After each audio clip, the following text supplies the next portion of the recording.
อีกทีสิโอเคอ้าวอีกครั้งหนึ่งโอเคอ่ะโอเคนะพี่จะถามว่าหลังเนี่ยตอนนี้หายยังหายแล้วเนาะจาก0 ถึง 100ก็ดีมา100%แล้วไหมถูกต้องไหมโอเค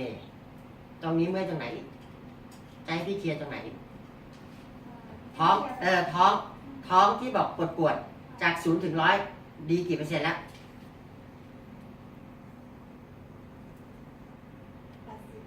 80โอเคก็ถือว่าภาพรวมก็โอเคแล้วนะน้องรู้สึกของน้องเองจริงหรือเปล่าเพราะพี่ต้องพูดตรงไปตรงมานะขออนุญาตสัมภาษณ์ตรงไปตรงมา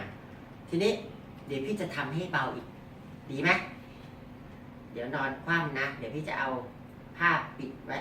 นะโอเคอยู่ตรงนี้นะอย่าเพิ่งนอนนะเอาเสื้อพี่เลย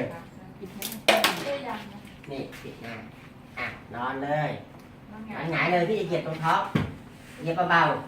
ๆโอเคนะขออนุญาตนะแป๊บหนึ่งเก็บมาแข่งกันนะเก็บได้ผ้าคลุม โอเคเอาผ้าคลุมอยู่ไหนอยู่ในกล่องบนเลยเพราะน้องเขายังมีอาการที่ท้องหน่อยๆนะฮะดีถึง 80% แล้วน้องก็บอกอ่ะปิดเลยโอเคเนาะพี่เอาเท้าแตะนิดเดียวนะขออนุญาตนะโอเคนะตรงนี้นะตรงนี้ใช่ไหมถูกจุดไหมถูกจุดแล้วนะ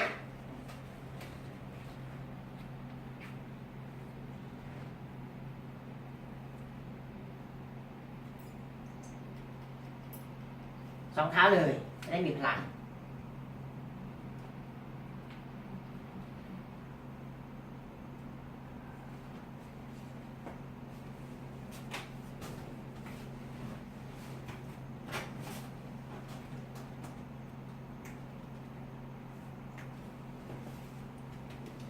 กดท้องหน่อยเนาะที่จะดูว่า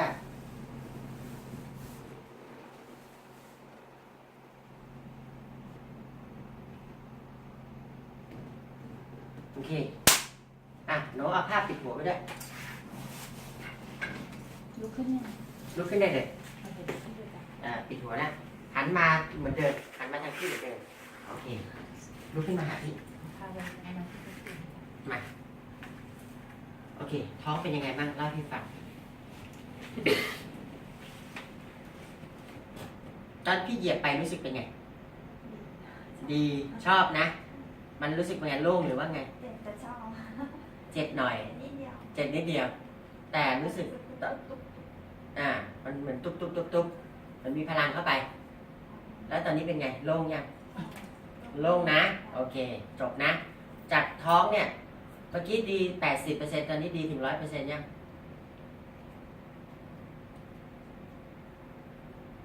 หายใจก่อนไม่เป็นไรนะหายใจโล่งดีขึ้นเมื่อก่อนเป็นไงเหมือนก่อนเหมือนคนทับท้องถูกต้องนะเดี๋ยวจะเฉลยว่าเป็นอะไรแต่พี่ส่งไปหมดแล้วนะมันเหมือนคนทับตัวเราตลอดเวลา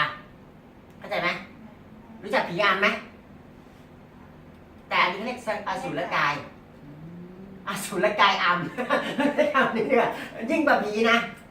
อสุรกายใช่ไหม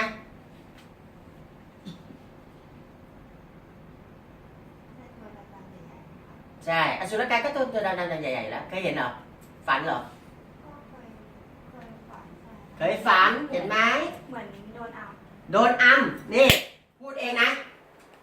ก็พี่บอกแล้วอสุรกายอัมเขาไม่ได้อัมอะไรหรอกคือเขามาสิงอยู่ใน2 ท่านเขาสิงอยู่2 ท่านเรียกท่านดีกว่าต้องให้เกียรติท่านอสุรกายด้วยกรรมเก่าของเราเองเจ้ากรรมนายเวรทีนี้พี่จะแนะนำวิธีจะทำให้พี่คุยกับท่านแล้วท่านขอสังฆทาน2 ถัง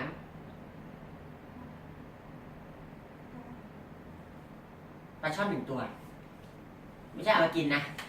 สังฆทาน2 ถังหนูต้องไปทำที่ไหนที่วัดถูกต้องอุทิศให้กับพ่ออสุรกายทั้ง2 ท่านที่เจ้ากรรมนายเวรที่อยู่ในตัวพ่ออสุรกายที่อยู่ในตัวทั้ง2 ท่านให้ไปเกิดในภพภูมิที่ดีอโหสิกรรมให้ลูกด้วยนะ ข้อที่หนึ่งและขอพรพระพุทธเจ้าอยากได้อะไรก็ขอไปใช่ไหมปลาช่อนหนึ่งตัวก็เหมือนกันพูดทำนองเดียวกัน แล้วก็เจ้ากรรมนายเวรทั้งหมดด้วยบอกให้พ่ออสูรกาย2ท่านก่อนแล้วก็เจ้ากรรมนายเวรทั้งหมดก่อนนะพูดให้พ่ออสูรกายทั้ง2ท่านในตัวแล้วก็เจ้ากรรมนายเวรทั้งหมดโมทนาด้วยง่ายไหมปล่อยปลาก็เหมือนกันปลาช่อน1ตัวซื้อที่ไหนปลา ที่ตลาด ถูกต้องที่ตลาดเขาจะฆ่ากัน ต้องให้ชีวิตเขาถูกต้องเลย จะทำได้ไวที่สุดเมื่อไหร่ นี่อย่างนี้หายไวไม่ควรเกิน3 วันเลยเพราะท่านสื่อมาอย่างนั้นหนูเราคิดหนูนึกในใจพนมมือนี้นึกถึงพระพุทธเจ้าในใจ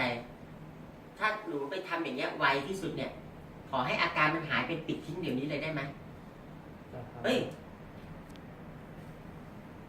มีเด็กผู้หญิงลอยมาอีกคนนึงน่ะ เคยฝันถึงเด็กผู้หญิงบ้างไหม เป็นเด็กแต่ไม่ทราบว่าอยู่ เคยฝันเหรอหรือเป็นยังไง คือฝัน ฝันเห็น เป็นเด็ก เขาฝันนานยัง น่าจะเป็นที่ น่าจะปีที่แล้วทำให้เขาด้วย ขอปลาซ้อน2ตัวรวมกันจากตัวหนึ่งรวมเป็น2ตัว นี่ต้องอุทิศใครบ้าง นี่สุดไม่ให้รับอาจารย์เอาสุดละถ้าเราสุดกาย2 ท่าน เด็กก่อนลูกที่มาขอบุญไม่รู้ชาติไหนก็ไม่รู้ใช่ไหมลูกที่มาขอบุญ2อสุรกาย2ท่านที่อยู่ในตัว3เจ้ากรรมนายเวรทั้งหมดแค่นี้จบไหมหนูจดนะ จดแล้วค่ะ ลูก จดแล้วลูกที่มาขอ คือต้อง ลูก แล้วก็ ลูก ให้ ที่มา พ่ ข อ อบุญ สุรกาย ต้องพูด ทั้ง ลูก สอง ก่อน ท่าน นะ ที่ อา อ จารย์ ยู่ในตัว บอกว่าลูกที่อยู่ในตัวดีกว่า อ๋อ ดีไหมเจ๊บ ได้ค่ะ ลูกที่อยู่ในตัวอสุรกาย2ท่านที่อยู่ในตัว แล้วก็เจ้ากรรมนายเวรทั้งหมดโมทนาบุญด้วยเถิดสาธุอันนี้ก็จบแล้วแล้วก็อยากจะอธิษฐานพระพุทธเจ้าอธิษฐานแล้วก็อธิษฐานไปนะหนูเนาะแค่นี้หนูอธิษฐานดูโล่งไหมเดี๋ยวพี่คมหัวคมหลังอีกทีนะ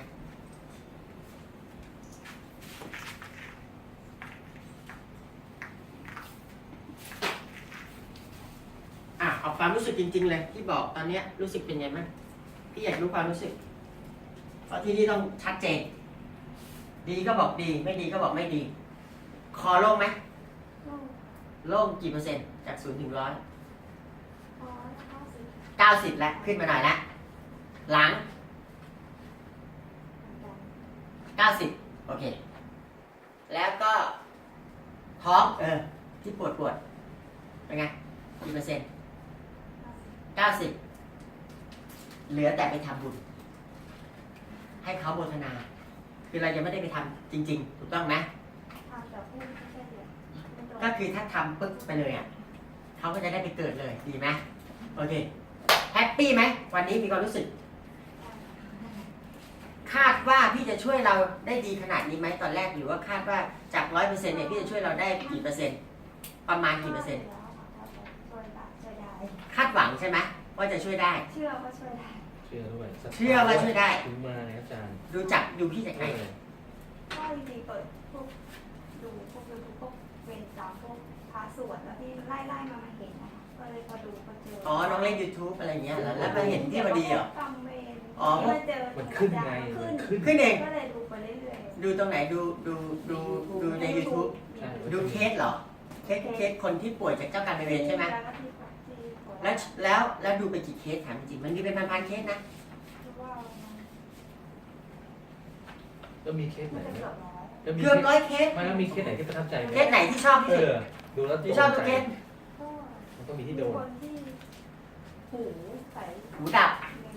ก็แล้วก็คนที่ หูดับแล้วเป็นไงหายเลยไหม ลุงที่เดินน่ะที่แบบว่า หูดับมี เดิ เคส น หนึ่ ไม่ ง หยุดเลยค่ะ มีเคสหูดับแล้วหายเลยปะ ที่มีมากับผู้ชายแล้วเขาเอาหูเขานี่ออกไปเลยเลยที่ อ๋อพี่ที่ชาวเขมรคือเราต้องรับพี่ทุกที่เลยนะ แล้ว มีชาวลาวด้วย พี่ชาวลาวด้วยเราต้อนรับเปิด AC เลยใช่ไหม มันลงนะอาจารย์ ก็ รู้สึกแล้วดูร้อยเคสแล้วก็รู้สึกว่า น้องป่วยเป็นเจ้ากรรมนายเวรอย่างเงี้ยใช่ไหมว่าพี่น่าจะล้างกรรมให้อะไรอย่างเงี้ยการล้างกรรมมันเหมือนล้างรถทำบ่อยๆเหมือนให้พระพุทธเจ้าท่านมาอุทิศเจ้ากรรมนายเวรให้การล้างกรรมของพี่ความหมายคือ ให้พระพุทธเจ้ามาอุทิศเจ้ากรรมในายเวรให้ ถูกต้องไหมแล้วถ้าเราไปรับเจ้ากรรมในายเวรมาอีกจะทำกรรมมาอีกใช่ไหมมันก็ไม่ดีควรจะหยุดทำกรรมเลย ใช่ไหมทำแต่ความดีใช่ไหมแต่ว่าเมื่อคนทำดีแล้วเนี่ย บางคนก็บอกทำไมทำดีทั้งชีวิตมันไม่ได้ดี เคยได้ยินไหมทำไมกูยังจนอยู่อย่างนี้ทำไมกูยังป่วยอยู่อย่างนี้ทำไมใช่ไหมยังมีทุกข์อย่างนี้ ก็พระพุทธเจ้าท่านก็สงเคราะห์ไงสมัยหลวงพ่อปานเนี่ยคนก็มาเจ็บไข้ที่ป่วยมาหาหลวงพ่อปานท่านก็รักษาโรคให้ฟรีหายป่วยกันเยอะแยะ มีไม่หายก็มีนอกจากเจ้ากรรมหนักๆไงถูกต้องไหมมีความสุขไหมมาทำครั้งแรกปุ๊บเลยเนี่ยโล่งขนาดนี้มากนะความสุขมาก ก็ขอขอบคุณน้องนกก็ขอฝากกับคุณแม่ใช่ไหมอยู่อยุธยาใช่ไหมแล้วคุณพ่อ คุณพ่อก็แยกทางกันไป โอเคคุณแม่เป็นชาวอยุธยาแต่กำเนิดไหม ใช่ค่ะ แต่น้องเป็นกรุงเทพตั้งแต่กำเนิดน้องเกิดอยุธยาไหมหรือว่าเกิดกรุงเทพเกิดกรุงเทพฝากถึงชาวจังหวัดอยุธยาทุกคนผมก็เกิดภาชีใช่ไหมแต่ไม่ได้พาชีไปที่ไหนใช่ไหมก็เคยไปกราบหลวงพ่อรวยเคารพท่านอยู่ท่านก็เจิมรถยนต์ให้ด้วยทั้ง2 คันเลยมั้งน่ะใช่ไหมแล้วก็ขอให้น้องมีความสุขเนาะความสุขมากๆขอบคุณมากนะน้องนะน้องมาจากจังหวัดไหนเนาะ ที่จะเข้า อยุธยาบ้านเดียวกันเลยทีนี้ จะมาวันไหนคะ น้องปวดตรงไหนบ้างปวดหลังช่วงไหนจ๊ะไมเกรนหลังล้าวลงหลังเลยเหรอโอเคแล้วตรงไหนมือเท้าจะชาขาด้วยโอเคท้องอีกโอเคทั้งตัวเลยเนาะมือได้ไม่ตัว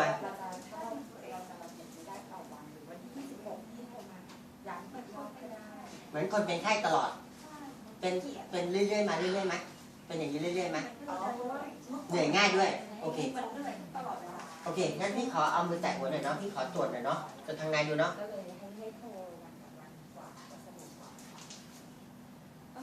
ถ้ามันดูดวงเจอลงสักยันมหาเศรษฐีเนี่ยค่ะตามคำที่ดีค่ะแต่ถ้ามาล้างจาน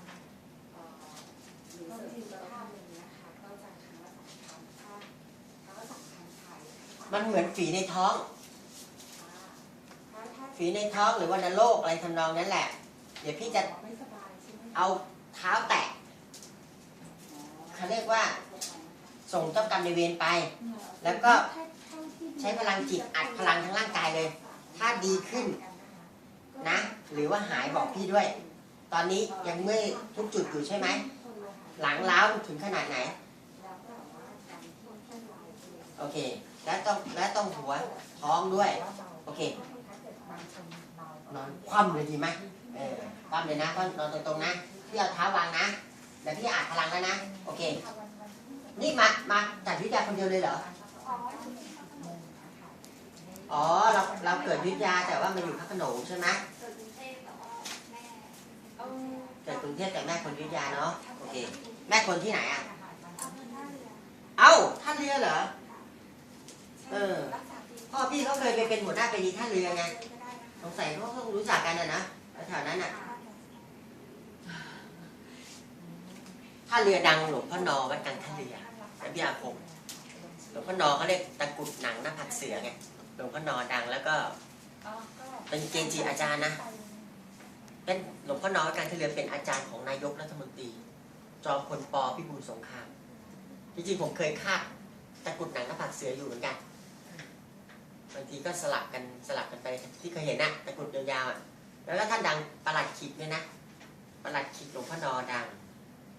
เหรียญท่านก็มีหลากหลายรุ่นพ่อผมก็เหมือนเป็นลูกบุญธรรมหลวงพ่อนอไงแล้วก็สมัยก่อนมันมีคนจะมาบูชาเนี่ยก็วัตถุมงคลหลวงพ่อนอเนี่ยเขาต้องบูชาที่ทำการไปรษณีย์ก็พ่อเป็นหัวหน้าไปรษณีย์ท่าเรือเขาก็มาบูชาหมดแหละใช่ไหมท่าเรือเราเคยไปเป่ายันที่วัดไม้ลวกหนูรู้จักวัดไม้ลวกไหมนั่นน่ะพี่ไปเป่ายันให้หลวงพ่อนั่นน่ะหาเงินเข้าวัดนั่นน่ะให้กับพ่อแม่พี่น้องประชาชนทำให้ฟรีเลยนะวัดไม้ลวกหลวงพ่อหวดวัดไม้ลวกรู้จักไหมไม่รู้จักหลวงพ่อหวดหลวงพ่อหวดเนี่ยวัดไม้ลวกเนี่ยนะจะบอกให้ว่าหลวงพ่อหวดพระคุณเนตรขำมวิสุทธิคุณวัดไม้ลวกเป็นเจ้าอาวาสอายุมากกว่าหลวงพ่อนอเป็น10 ปีนะท่านเกิด รุ่นหลวงพ่อจงวัดหน้าต่างนอกอ่ะหลวงพ่อจงเนี่ยอายุมากกว่าหลวงพ่อนอหลวงพ่อจงเกิด2415หลวงพ่อนอเกิดประมาณ2435มั้งประมาณนั้นนะน่าจะห่างกันประมาณ20ปีหลวงพ่อนอกับหลวงพ่อจงแต่หลวงพ่อฮวดรุ่นหลวงพ่อจงอายุมากกว่าหลวงพ่อนอเหนียวสายเหนียวทั้งคู่เลยสายมหาอุดหยุดปืนทั้งคู่เลยหลวงพ่อฮวดอ่ะแล้วเจ้าอาวาสองค์ที่ผมไปกราบอ่ะท่านเคยเป็นเพื่อนกับคุณพ่อไงท่านก็เมตตาให้ตะกรุดหนังหน้าผากเสือมาดอกหนึ่งนะสมัยที่หลวงพ่อนอทำให้ท่านเลยอ่ะแล้วก็บังเอิญพ่อบุญธรรมอ่ะผมอ่ะพระอาจารย์เสถียรทีละปัญโยเป็นรองเจ้าวาดสมัยหลวงพ่อนอมีชีวิตอยู่ก็มีวัตถุมงคลเยอะเป็นพ่อบุญธรรมผมด้วยท่านก็มอบตะกรุดหนังหน้าผากเสือให้อีกแต่ไม่ให้ใครเลยเพราะว่าจะเก็บไว้เป็นพลังไงสงเคราะห์พ่อแม่พี่น้องอะไรอย่างเงี้ย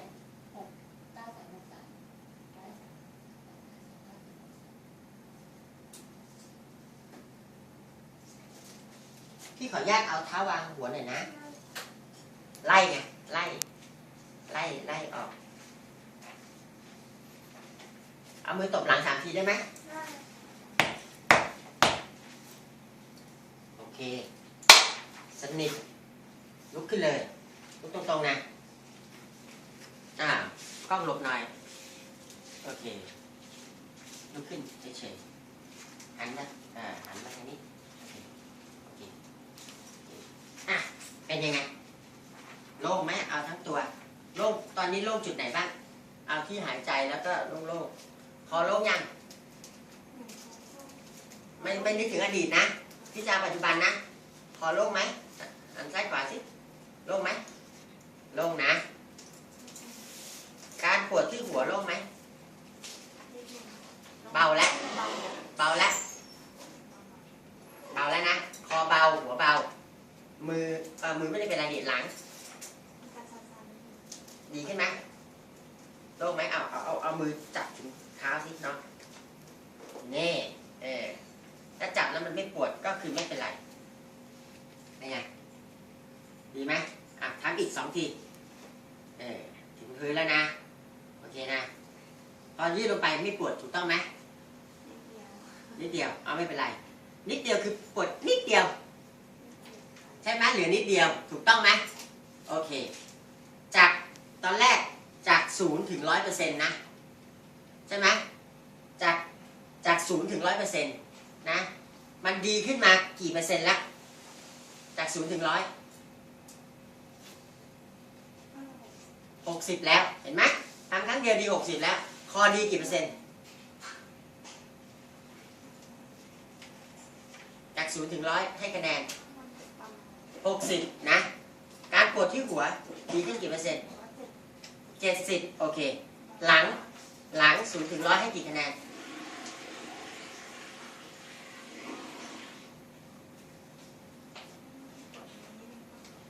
เมื่อกี้ปวดแล้วหายไปแล้ว0 ถึง 100ปวดเยอะมากถูกต้องไหมน้องบอกปวดเยอะมากแต่เมื่อกี้เบาแล้วเบาจริงไหมเบาให้กี่คะแนน0 ถึง 100ถ้ามันไม่ปวดแล้วถ้ามันหายก็แสดงว่าลองก้มอีกทีสิลองก้มอีกที